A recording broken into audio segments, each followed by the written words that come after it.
Dýchaj! Ticho. Teplo. Tekutiny. Tišenie bolesti. Transport. Vlastne to bola taká poviedka v podstate denníková a z toho sme si to potom ako tak zdramatizovali a spravili toto dielo. Malé dielko. Bicyklovať do parku. Retiro!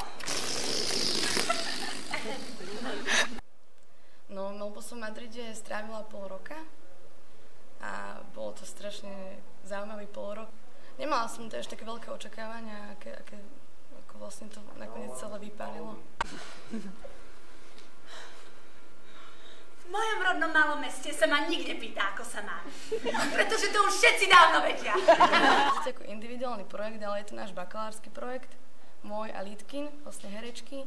A zavolala som si kamarátku veľmi dobrú, ktorá momentálne študuje na DAMU, ale študovala predtým 3 roky vlastne u nás na VŠMU. Pokračovalo to presne podľa scenára.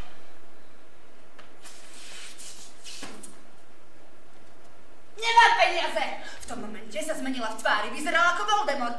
Začala prúvať niečo, čo som vôbec nerozumela, len ma preklínala, bľabotala. Dodo mal!